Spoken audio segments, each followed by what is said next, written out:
मुल्कां दी हार बन गई, खेल भी मुल्कां दी जित बन गई। ये खेल नहीं, ये ते खेल भी जंग बन गई, ये ते खेल भी लड़ाई बन गई। फलाना मुल्क हार गया, फलाना जित गया, फलानी कौम हार गई, फलानी जित गई। महापुरुष दा ते जीवन ऐसा हुंदा है, वो ते जंग नूं भी खेल बना छड़दा है। मैदान जंग दे गुरु गोबिंद सिंह जी महाराज दे सिंह सूर में दुष्टां नूं मार मार के गिरा रहे हैं, लेकिन एक पानी पिला के फिर खड़ा कर रहे, पकड़ के गुरु गोबिंद सिंह जी दी हजूर पेश किया गया। महाराज इन्नी मेहनत नाल मार मार के गिरांदे से ये दुष्ट बागी पैदा हो गया साडे विच, जो पानी पिला के फिर खड़ा कर देंदा है। सतगुरु ने गलवकड़ी च ले लिया, आखे निरा पानी ना पिलाया कर, ये मरम पट्टी भी कर दिता कर। ये ते खेल हो गई जंग, जिन्हों मारना है उन्होंने जवाना है, जिन्हों खत्म करना है उसे नाल ही हमदर्दी। दरअसल जख्म नूं कटना है, जख्मी नूं नहीं कटना। फोड़े नूं कटना है, मरीज नूं नहीं कटना। बुराई नूं कटना है, बुरे नूं नहीं कटना। साहिबा ने फरमान जो कीता है, उस हुक्म नूं समझना है जो नाल लिखिया है, उस हुक्म नूं जानना है जो साडे रोम रोम दे चल रहा है। समझदे आई झूठ दी कंध टुट जाती है और सच तक मनुख अपड़ जाता है। हुक्म दे अनंत पसारा हो रहा है, और जितना वड्डा हुक्मी है उतना ही वड्डा उसका हुक्म है। कथन तो बरे, बयान तो परे। फिर भी कथनकारा ने उस हुक्म दियां कुछ न कुछ कथनियां कीतियां ने, जैसे कि सतगुरु की पंक्ति है, कथना कथी न आवे तोट, कथ कथ कथी कोटि कोट कोट। अनेकां तरह के कथाकारां ने अनेकां तरह दियां कथनियां अणगिणत वार कीतियां, लेकिन कथा मुकी नहीं, कथा दी तोट नहीं आई। उन्हां अनेकां कथनियां दे चों जो कुछ विशेष कथनियां ने, सतगुरु उसदा जिक्र करते ने। गावे को तान होवै किसे तान। कोई इस ढंग नाल कथन कर रहा है कि प्रभु एक शक्ति है, अकाल पुरख एक शक्ति है व्यापक। वो जद सूरज नूं वेखेगा इस तरह का मनुख, तो उन्होंने सूरज की शक्ति दिखाई देगी, बनस्पति की शक्ति दिखाई देगी, बदलों की गर्जन की शक्ति दिखाई देगी, सागर दीयां लहरां की शक्ति दिखाई देगी। मनुख नूं जो वेखेगा तो मनुख दे अंदर झात मार के भी केवल शक्ति नूं ही वेखेगा। परिंदियां दे अंदर, चरिंदरियां दे अंदर, हो रहे हवा दे अंदर, अग्नि दे अंदर, वो अठे पैर हर पासे शक्ति दे ही दर्शन करेगा। इस तरह की बिरती रखण वाला जो मनुख है, ਉਹਦੇ सामने परमात्मा एक शक्ति है और व्यापक शक्ति है। पर इस शक्ति नूं कथन करन दी भी शक्ति होवे ते समझण दी भी शक्ति होवे, तां ही वो कथन कर सकेगा। गावे को तान होवे किसे तान। इस शक्ति नूं समझण दी शक्ति होवे, इस शक्ति नूं कथन करन दी शक्ति होवे, फिर ही वो कथन कर सकेगा।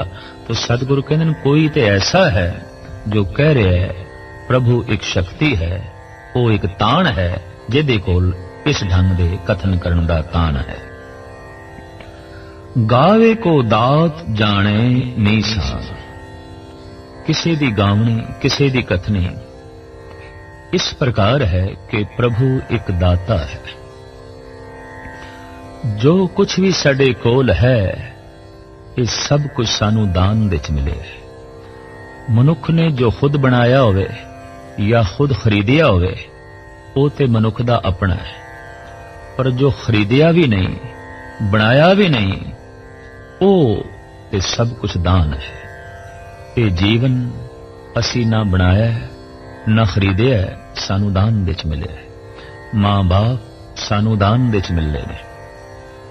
वगदी हुई पवन सानू दान विच मिली है। सूरज दी रोशनी सानू दान विच मिली है। पानी सानू दान विच मिले है। हथ सानू दान विच मिले ने। पैर सानू दान विच मिले ने। दिल दिमाग अखां सानू दान विच मिलियां ने। बाजार विच पत्थर दी अख ते मिल सकदी है, ये अख नहीं। प्लास्टिक और रबड़ दे हथ पैर ते मिल सकते हैं, पर यह हथ पैर नहीं मिलते। पैसिਆਂ नाल अगर दंद मिले तो पत्थर ते प्लास्टिक दे दंद ते जरूर मिल जाणगे, पर जो अजीबो गरीब ये दंद कीमती उस प्रभु ने रत्ना के रूप में बख्शिश किए ने, एक दान के रूप में सानू सौगात मिली है।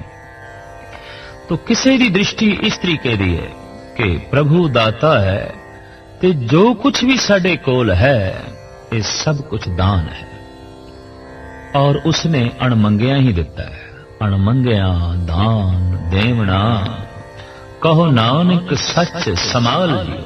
तू मंग भी नहीं कीता, फिर भी तेनू इस तरह का जीवन पवन पानी दान दे रूप में दे दिता। उस दाते नू चेते कर।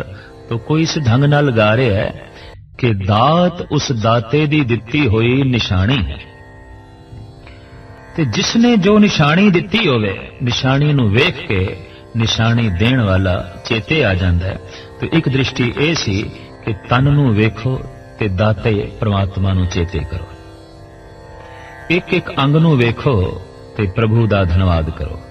मां बाप नू वेखो ते सोचो प्रभु ही मां दे रूप विच मिले है, प्रभु ही प्यो दे रूप विच मिले है, प्रभु ही धीआं पुत्रां दे रूप विच मिले है, अकाल पुरख ही भरावां दे रूप विच मिले है, पत्नी दे रूप विच मिले है, पति दे रूप विच मिले है, सूरज दे रूप विच मिले है, चंद्रमा दे रूप विच मिले है, जमीन दे रूप विच मिले है, आसमान दे रूप विच मिले है, और सब कुछ नू निशानी समझ उस दाते दी।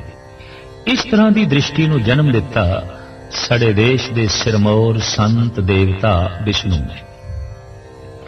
इस वास्ते आप नू आख्या गया भंडारी, भंडारा वंडण वाला, सारे संसार नू दान देण वाला।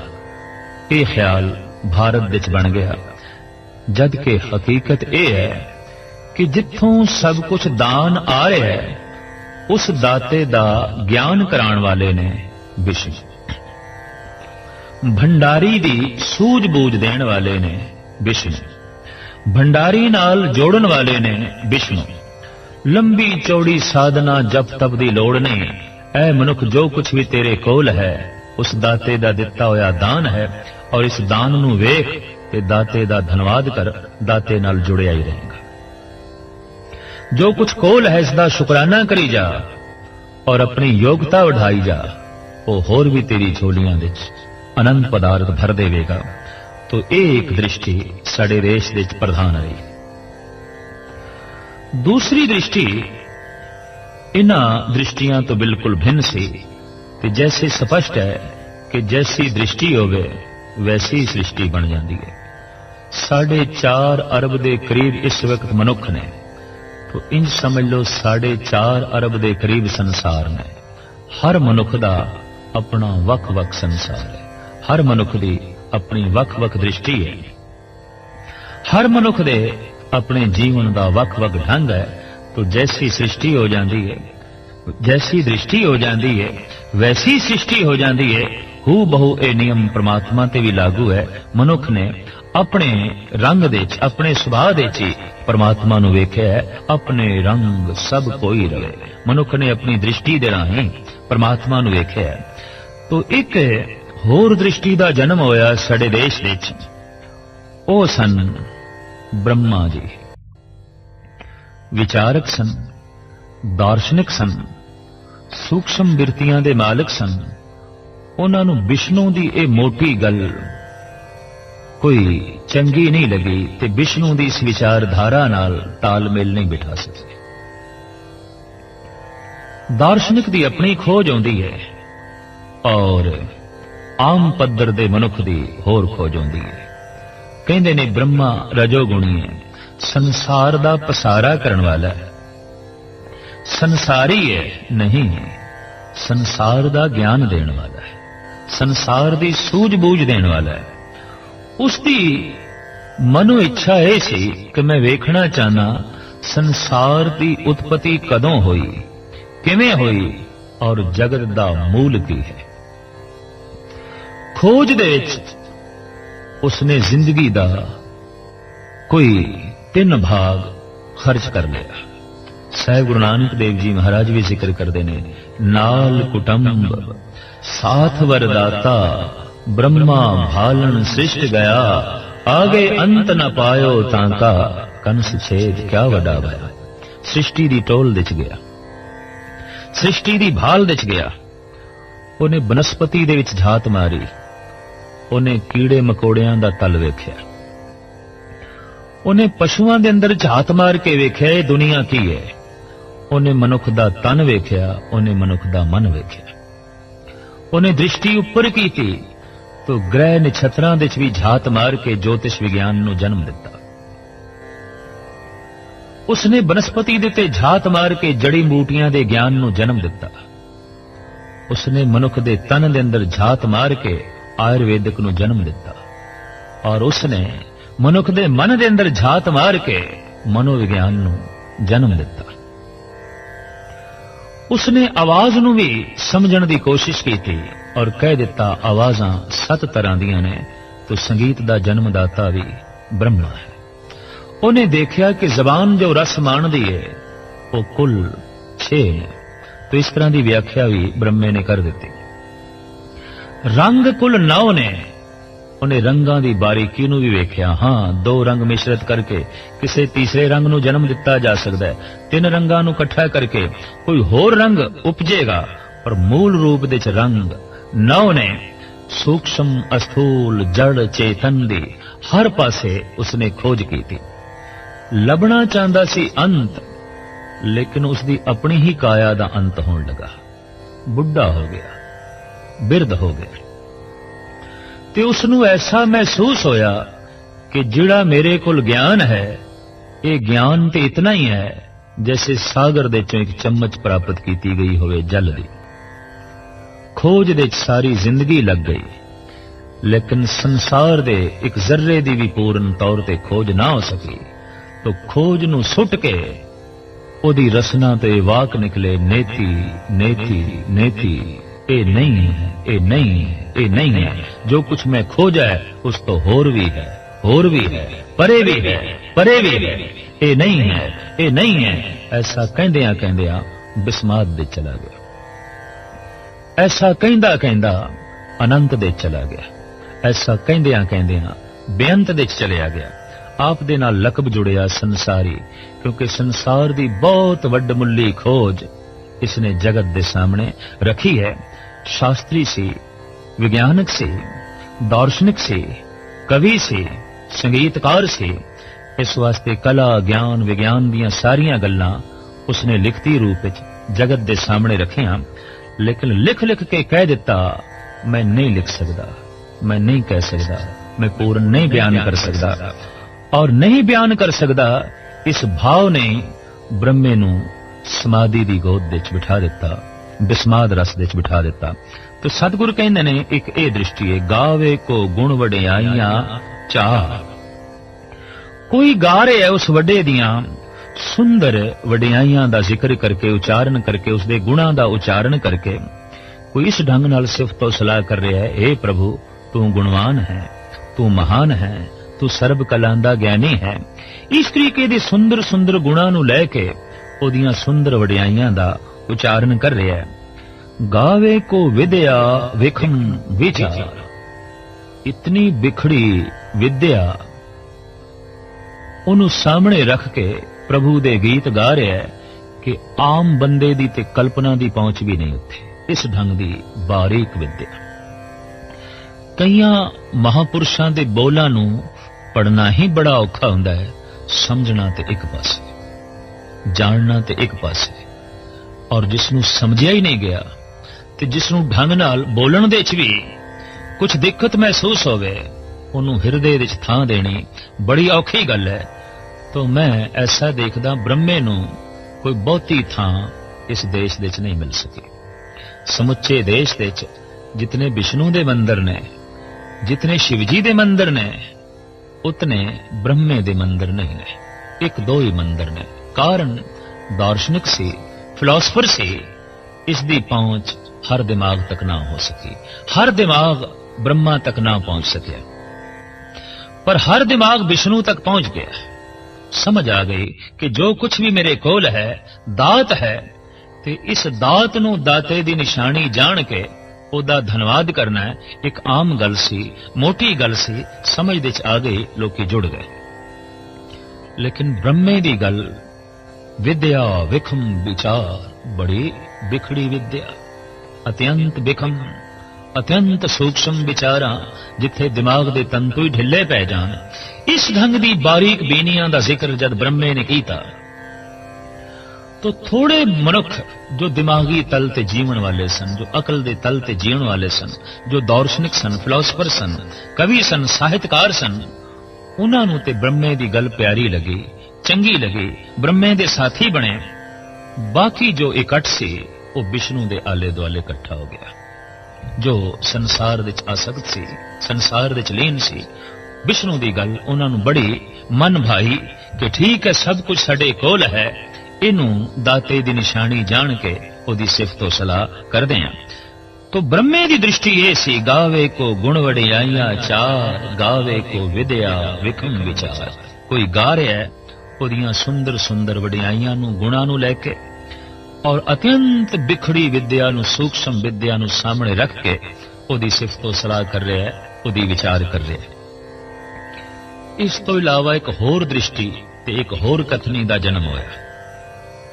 ओ सी ए, गावे को साज करे तन खे, गावे को जी लै फिर दे। इस दृष्टि के जन्मदाता ने शंकर शिव जी, उन्होंने हर पासे मुरझाए हुए फुल ही दिखाई देंदे सन। वो होका भर के कहते सन, दो अंधेरी रातां दे विचकार आखिर एक ही ते दिन है। पर विष्णु दे देखण दा ढंग ए सी कि दो खूबसूरत चमकदे हुए दिनां दे विचकार आखिर इक्को ही ते रात है, और दोहां दा कहना अपनी अपनी थां ते ठीक है। एक रात वेख रहा है, एक दिन वेख रहा है, एक फुल दा खिड़ना वेख रहा है, एक फुल दा मुरझाना वेख रहा है, एक बच्चे दा जमना वेख रहा है, एक मनुख दा मरना वेख रहा है, एक उदय होंदा होया सूरज वेख रहा है, एक अस्त होंदा होया सूरज वेख रहा है। और दोवें जो कुछ वेख रहे हैं वो है वास्तविक। सूरज उदय भी हो रहा है, सूरज अस्त भी हो रहा है, जन्म भी हो रहा है, मरण भी हो रहा है। तो संसार दे जो मरण हो रहा सी उस ते दृष्टि पई शंकर दी, और उन्होंने हर पासे मुरझाए हुए फुल, मुरझाए हुए मनुख, कुमलाए हुए मनुख ही दिखाई देते। और ये हकीकत है कि जब सारा संसार कुमलाया होया दिखाई देवे, मनुख उपराम हो जाता है, उदास हो जाता है। इस संसार दे रहन दी फिर तमन्ना नहीं रही। फिर किसी ऐसे जगत दी भाल मनुख करता है जिथे फुल खिड़न मुरझावन ना, जिथे कोई मौत ना होवे, जिथे कोई बुढ़ेपा ना होवे, जिथे कोई उदासी ना होवे। है एक ऐसी दुनिया भी जिसका जिक्र गुरु नानक देव जी महाराज ने किया है, नानक बद्धा घर तहां जिथे मिरत ना जन्म जरा। इस तरह की दृष्टि रखने वालियां दे चों महात्मा बुद्ध भी किसी हद तक पेश पेश ने। बगीचे दा मुरझाया होया फुल वेख के उन्हां दा मन मुरझा गया। माली नूं पुछिया, क्या सारे ही फुल मुरझा जांदे ने? हां, सारे मुरझा जांदे ने। टहल दे बाग दे चों बाहर आए तां आप नूं एक बुढ़ा दिखाई दिता, और बुढ़ा बिल्कुल इंज प्रतीत होवे जैसे मुरझाया होया फुल। और यह हकीकत है कि खेड़ियां दे अंदर ही ते मुरझाना छुपया पिया। फूल खिलता है मुरझाने का तखय्युल लेकर, जिसे हंसता हुआ पाओगे वो परेशान होगा। तो बुढ़े नूं वेख के सारथी नूं पुछदे ने, ये कौन मनुख है? पर ऐसा क्यों लंगड़ा के लाठी दे आसरे थे और रुक रुक के क्यों चल रहा है? बिरध हो गया है, जिंदगी कुमला गई है, चोला पुराना हो गया। एक अर्थी वेखी, ਮੁਰਦਾ ਵੇਖਿਆ, 4 ਮਨੁੱਖ ਚੁੱਕ ਕੇ ਲੈ ਜਾ ਰਹੇ ਨੇ। ਪੁੱਛਿਆ, ਇਹ ਕਿਸ ਨੂੰ 4 ਬੰਦੇ ਚੁੱਕ ਕੇ ਲੈ ਜਾ ਰਹੇ ਨੇ? ਸਾਰਥੀ ਨੇ ਆਖਿਆ, ਇਹ ਬੰਦੇ ਨੂੰ ਹੀ ਬੰਦੇ ਚੁੱਕ ਕੇ ਲੈ ਜਾ ਰਹੇ ਨੇ। ਕਿਉਂ? ਮਰ ਗਿਆ। तो सिद्धार्थ कहने लगे, क्या मैं भी मर जावांगा? मजबूर होके सारथी ने कहा, जो जमदा है वो मरदा है। रसना तो बोल निकले सिद्धार्थ दे, फिर मैं मर गया। जिस ढंग दा मैं जीवन जी रहा सी, मैं मर गया। जिस तरह की जिंदगी मैं बतीत कर रहा सी, उस तो मैं मर गया। ये ठीक है कि नवी जिंदगी दी अजे मैनू प्राप्ति नहीं, पर इस जिंदगी नू मैं तिलांजलि दे दी। ਇਹ ਜੀਵਨ ਮੈਨੂੰ ਨਹੀਂ ਚਾਹੀਦਾ ਜਿਹਦੇ ਚ ਮੁਰਝਾਣਾ ਹੈ। ਇਹ ਜੀਵਨ ਮੈਨੂੰ ਨਹੀਂ ਚਾਹੀਦਾ ਜਿਹਦੇ ਚ ਬੁਢੇਪਾ ਹੈ। ਇਹ ਜੀਵਨ ਮੈਨੂੰ ਨਹੀਂ ਚਾਹੀਦਾ ਜਿਸ ਦੇ ਚ ਮੌਤ ਹੈ। ਔਰ 3 ਹੀ ਤੇ ਦੁੱਖ ਨੇ, ਬੁਢੇਪਾ, ਜਨਮ ਤੇ ਮਰਨ। ਤਦੇ ਤੇ ਸਤਿਗੁਰੂ ਕਹਿੰਦੇ ਨੇ ਕਿ ਐਸੀ ਦੁਨੀਆ ਹੈ ਜਿੱਥੇ 3 ਦੁੱਖ ਨਹੀਂ ਨੇ। ਨਾਨਕ ਬੱਧਾ ਘਰ ਕਹਾਂ ਜਿੱਥੇ ਮਿਰਤ ਨਾ ਜਨਮ ਜਰਾ। तो शिव जी ने इस गल ते जोर दिता, शंकर ने, कि ऐ बंदे अपना अंत वेख तां ही बेअंत तक पहुंच सकेगा। अपनी मौत वेख तां ही मौत तो परे जा सकेगा। अपना अंत दिखाई देवे तो कुछ ना कुछ दृश्य सामने रखने पैणगे। तो मुर्दियां दी खोपड़ियां दी माला बना के शिव जी गले च पहनदा सी, ताकि पता चले कि ये खोपड़ी जिस दे च इतना फितूर है, अंजाम उसका यही है। वासा ज्यादातर उस शमशान घाट दे च करदा सी, ताकि जलदे हुए मनुखा नूं वेख के, चितावां नूं वेख के जिंदगी दा अंत हर वक्त चेते रहे। कबीर जी अक्सर बनारस दे शमशान घाट चले जाया करते सन। एक दिन माता ने बड़े पुरजोर ढंग नाल रोकिया, पुत्र किसी दा कोई रिश्तेदार संबंधी चलाना कर जांदा है तां शमशान घाट जांदे ने, पर तू ते रोज पहुंच जाना है, रोज पहुंच जाना है। कबीर कहने लगे, मां बड़े रतन उत्थे बिखरे पे होंदे ने। लोकी मोह दे मारे होए, अज्ञान दे मारे होए उन्हां रत्नां नूं उत्थे ही छड़ के आ जांदे ने। मैं रोज झोलियां भर के ले आना। मां हस पई, कहने लगी, पुत्र सुदाई है। और हकीकत है, महापुरुषां तो मां बाप ने कदी लाभ नहीं उठाया, महापुरुषां तो जिगरी दोस्तां ने भी कदी लाभ नहीं उठाया, और महापुरुषां तो शरीका ने भी कदी लाभ नहीं उठाया। मां सी ममता दी मारी होई कहन लगी, तू सुदाइयां वाली गल करदा है, घर दे च खाण नूं नहीं ते तू रत्नां दी पंड उत्थों बन के लियाना। और जिस रैस रमज दी गल कबीर कर रहा है, उन्होंने समझण वास्ते भी हिरदा कबीर वर्गा चाहिए, तां ही कबीर दी गल नूं समझिया जा सकदा है। मित्रता उत्थे ही आउंदी है जिथे समतल होवे, संबंध उत्थे ही जुड़दे ने जिथे समतल होवे। तो एक दिन मां ने पीछा कीता, की देखदी है? कबीर सतनाम दी धुन दे च मस्त है, और अनेकाई मुर्दे मणिकणका घाट दे उत्ते जल रहे हैं। मां ने डांटदे होया कि पुत्र तू ते कहंदा सी मैं रतन चुनन दा इत्थे मोतियां दी इत्थे चारों पासे खान है और मैं कड़ के लियाना रोज, किथे ने मोती किथे ने रतन? मां जो मेरी रसना सतनाम सतनाम जपदी पई है, हिरदे दी खान दे चों ये जो रतन ये जो मोती मैं कड़ रहा ये तैनू नहीं दिखाई देंदे? मां आखिर मां सी, कहने लगी, पुत्र ये ते घर भी तू कर सकदा है। कबीर कहंदे नहीं, घर दे च मन नहीं मनदा। भी क्यों नहीं मनदा? घर दे च जिंदगी याद आउंदी है, इत्थे मौत याद आउंदी है। घर दे च संसार याद आंदा है, इत्थे निरंकार याद आंदा है। इत्थे क्यों निरंकार याद आउंदा है? मां ऐ वेख रही है जलदे हुए मुर्दे, जद मैं इन्हां नूं वेखदा ते वेख के अपने मन नूं समझाना, कहत कबीर सुनो मन मेरे यही हवाल होएंगे तेरे। जद मैनू अपना ये अवाल दिसदा है, तो एकदम सुरत नाम दिस जुड़ती है। एकदम मैं बेअंत दी तलाश करदा, अपना अंत दिखाई देंदियां ही सुरत बेअंत दे चली जाती है। तो इस तरह की दृष्टि के जन्मदाता साडे देश दे पुराने योगियां दे चो शंकर जी, जिन्हां ने कह दिता कि जिंदगी एक मौत है, जीवन एक अंत है, और ऐ बंदे बेअंत तक लीन होने वास्ते अपना अंत वेखना बड़ा लाजमी है। तो इस तरह की कथनी करने वाले साडे देश दे अनेकां पैदा होए, जो कहंदे रहे गावे को साज करे तन खे, गावे को जी लै फिर दे। बई वो तन नू साज के खे कर छड़दा है और जीवन दे के फिर वापस लै लैंदा है। कोई इस तरह की उसकी सिफत सलाह कर रहा है, कोई इस ढंग नाल उसनू गा रहा है।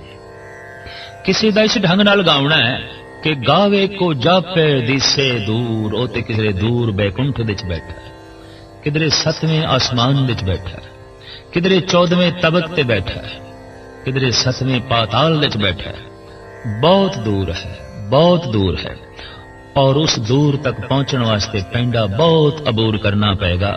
कोई इस ढंग नाल गा रहा है, पर किसी दे गाउण दा ढंग यह है गावे को वेखे हादरा हदूर, उते हाजिर नाजिर है, उते बिल्कुल कौल है, जाहिर जहूर है कि हाजिर हजूर है। कहर उदास हाथ पे नेरे सहजे होए सो होई। तो कोई इस ढंग नाल गा रहा है, उते बिल्कुल नेड़े, बिल्कुल नेड़े। तो साहब कहते कथना कथी ना आवे तोट। इस तरह दियां जिहड़ियां कथनियां ने, कथन करने विच तोट नहीं आ रही, नवी तो नवी कथनियां दा जन्म हो रहा है। जैसी जैसी झलक किसी महापुरुष नूं मिलदी है, वैसा वैसा परमात्मा दा रूप बयान करन लग पैंदा है, पर अपनी दृष्टि के आधार ते बयान करदा है। वरना संसार होर अनेकां रूपां दा है, मनुख दी जैसी दृष्टि होंदी है वैसी संसार दी रूप रेखा बयान करन लग पैंदा है। हू बहु यही गल परमात्मा ते पूरी उतरदी है।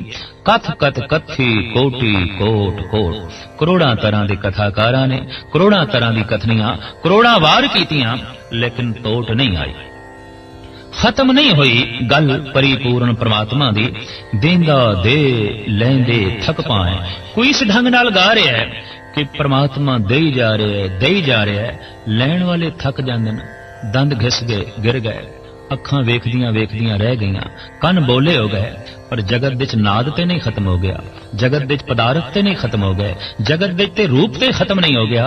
अखां थक गईयां, दंद थक गए, कन थक गए, संसार दे दृश्य ते नहीं, नजारे ते नहीं खत्म होए, पर लत्तां ही रह गईयां। जगत विच होर वस्तुआं ते पदार्थ रंगीन महफिलां ते खत्म नहीं होईयां, पर हत्थां दे छुण पकड़न दी समर्था ही नहीं रही। हाथ ही जो है थक गए। तो देंदा दे लैंदे थक पाए, जुगा जुगंतर खाई खाए। कोई इस ढंग नाल गा रहा है, जुगा जुगंतरा तो जीव खा रहे ने, खा रहे ने, दाता देई जा रहा है, देई जा रहा है, लैण वाले थक जांदे ने, देण वाला देंदिया नहीं थकदा। हुक्मी हुक्म चलाए राहो, नानक विकसे वे परवाहो। ओ हुक्मी अपने हुक्म दे अंदर सारे जीवां नूं चलांदा है, ते सारे जीवां नूं चलदे होया वेख के ओ विगसदा है, ओ खिड़दा है और खुश होंदा है। नानक विकसे वे परवाह, ओ वे परवाह अपनी साजी सृष्टि नूं वेख के खिड़दा है, खुश होंदा है।